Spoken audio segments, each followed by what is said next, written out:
Okay, today we're not going to be looking at just one watch, but we're going to be looking at 4 really interesting, really cool micro brand watches. We've got a watch from a brand new Japanese micro brand, one that's a follow-up from one of my favorite releases from last year. A really cool classic aviation piece that features tritium hands and markers, and then Nove sent in a really crazy dual dial watch with this lever flipping system. It's basically like a Reverso on steroids. Welcome to the February Micro Brand Showcase.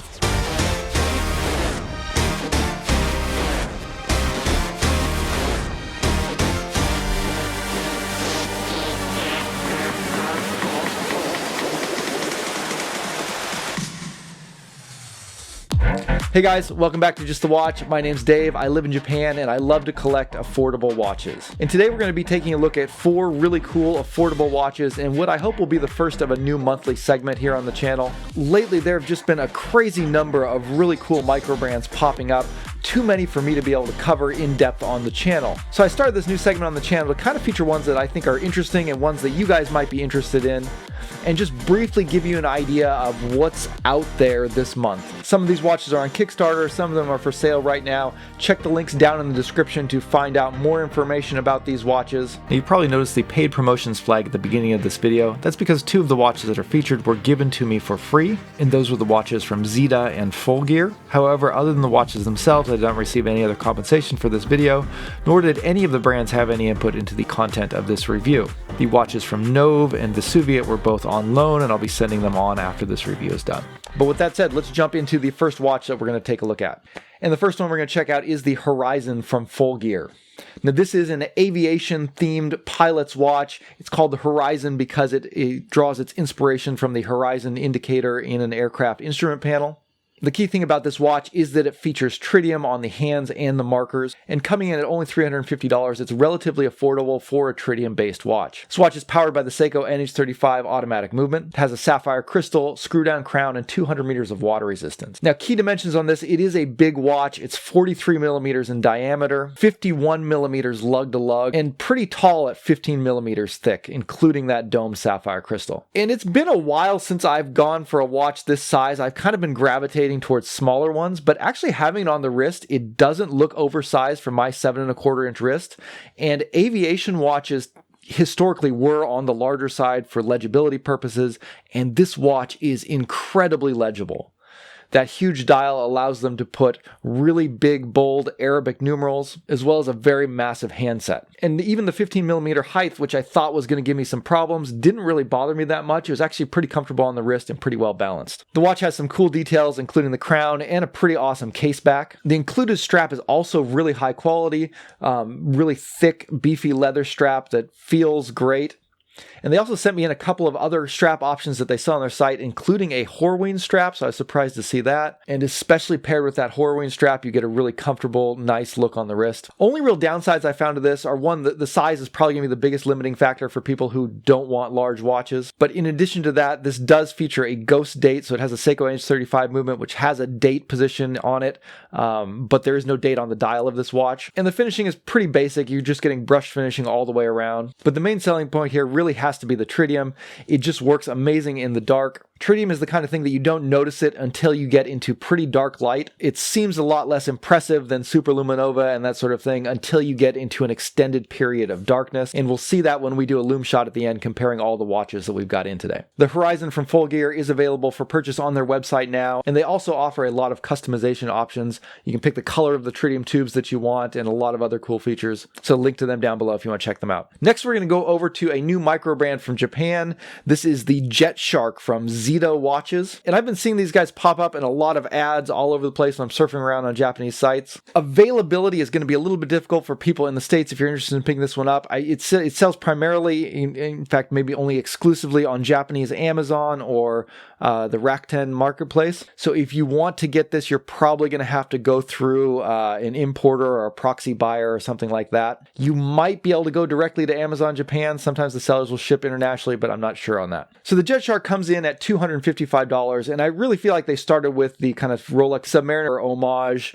as their template here, but rather than just going for a straight one-to-one copy of it, they took the case style and the bracelet, but then they went with a different bezel insert and a totally different dial and handset that really gives the watch a different feel.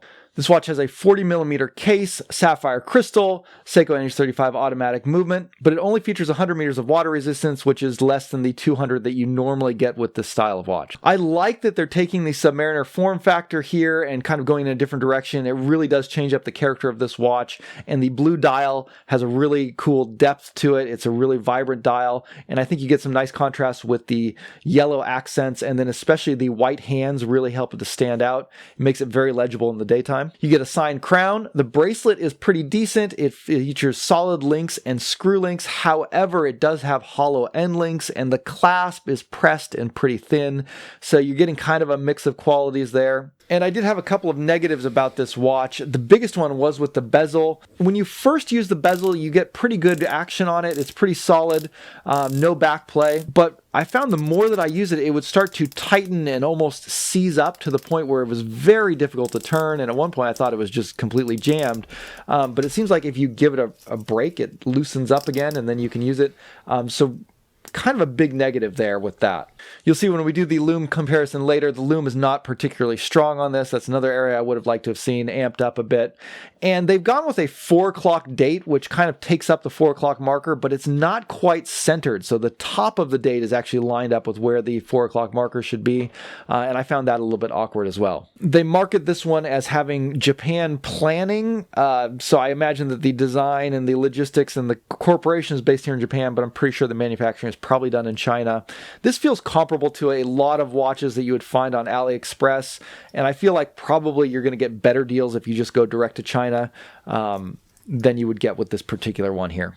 All right, now before we jump into the last two watches, let me remind you guys to check out my website if you are interested in picking up a watch-themed t-shirt like this Scuba Dude t-shirt that I designed. I actually just got my second Vostok Amphibia in today and did some light modding on it, so I kind of built a kind of watch that I was really interested in having. So I'll be doing a video on that later as well. But if you just want the t-shirt, you can pick that up at justthewatch.com, and I really appreciate it if you help support the channel. Now, we're going to get to that crazy watch from Nove, but I'm going to save that for the end. Next, we're going to look at the Viaggio from Vesuviate Watches, and I hope I pronounced that right. So Vesuviate, they released a square watch last year.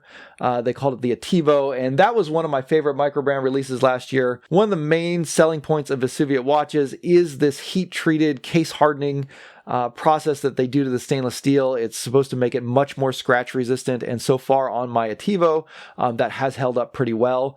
They use a lot of polished surfaces, and so it's nice to have that extra scratch protection on there. That goes through with the Viaggio as well. So this one, they're billing it as a field watch. It's a really interesting watch. I'm not sure exactly what I would classify it as. It has some elements of like a field watch, but it's got 200 meters of water resistance, a screw down crown. It's incredibly thin, and it's got this really intricate pattern on the dial that, you know, almost reminds me more of like a dress watch. So a lot of interesting influences on here. As you'll notice on mine, it has a bright purple dial. They have a lot of different dial color options. So if you're interested in getting a watch that has a little bit of a colorful flair, you might check out one of those. So this watch has a 40mm kind of cushion case. It almost wears like a square cased watch, but the case is incredibly thin and flat. You know, if you include that dome sapphire crystal on top of it, it goes up to about 11.3mm. And one of the reasons they can do it that thin is because inside this has the Miyota 9039 movement, which is one of my favorite movements in this affordable category. It's Miyota's premium movement that's meant to compete with the entry-level Swiss automatic movements like the ones from ETA and ZEEDA. Now with the Viaggio, it has a really unique design, and that design is probably going to be a little bit polarizing. It's cool that they're kind of thinking outside the box here, because this really doesn't look like any other field watch that I've seen. So I think it's going to really draw some people in. Others are probably just going to want to pass on it. But taste aside, overall, you're getting a very well-spec'd watch that does feel very solid and well built. That continues on to the clasp and bracelet. You're getting solid bracelet with screw links and a very solid clasp with lots of micro adjusts. However, I'm not a big fan of the male end links that they've done on this watch. So the male end links are short and they drop almost vertically from the case. And when you combine that with that very flat case, I feel like it causes the bracelet to wear a little bit awkward on my wrist. You kind of get this look like the watch is sitting on top of the bracelet. So I think I would have liked to have seen FEMA and links there to allow the bracelet to sort of have a smoother curve to the wrist. Now, if you're interested in this watch, it is going to be coming to Kickstarter. They haven't finalized their pricing yet, but I've heard that the early bird is going to be under $400, and then it will be going up from there. Okay, finally, let's move on to the Gemini from Nove. This one is available right now from their website. It costs $880. I do have a discount code down below in the description, which will knock that price down a little bit. And this watch is just kind of insane. For one, the size is huge. It's 50 millimeters with 53 millimeters lug to lug. And when you look at it immediately, you can see this kind of giant hinge on the top of it. And when you start to examine it, yeah, there's just so much crazy things going on here. Basically, the way it works is when you pull the lever out, it flips the watch face up and then also spins it 180 degrees, flipping it over to a second watch face. And then when you pull the lever back down, it lowers it and locks it into place. The two watch faces are powered by two separate movements. They can be set independently. So the idea being that you can have two separate time zones on your wrist, or if you just want two different looks, you can swap between this red fume dial that has this really kind of bright, very attention-getting look, or you can go to a much more subdued gray dial that has a small second hand on it. Now, this is the kind of thing that easily could have come across as a novelty and could have been ruined by a cheap build quality. Thankfully, Nove has really engineered this well. It feels incredibly solid. The hinging mechanism works very smoothly. It doesn't rattle around. It's not loose. It locks into tight. It's just incredibly fun and satisfying to use. It's like kind of the ultimate fidget toy on a watch. I mean, you could just sit there for probably hours on end just flipping it over and watching the dial change around. It's got this like gyroscope look to it. And it's certainly going to grab attention if you're walking around wearing this watch. Overall, the finishing on the watch is excellent. It's got a really nice mix of brushed and polished surfaces and bezels and screws. And even on the underside of the case frame, it's got this kind of cool geometric design in there. You're also getting sapphire crystals and really thin Swiss quartz movements inside of this to enable the whole watch to function like this. So for everything that this watch offers, I feel like the price is completely justified, even if it is high for a quartz watch from a micro brand. There's really no other watch I know of that really compares to this. I mean, the idea is similar to the JLC Reverso, but the execution and style is just totally different. Things to consider with this watch: it is a big watch. It is a heavy watch. You're definitely going to feel it on the wrist. The bracelet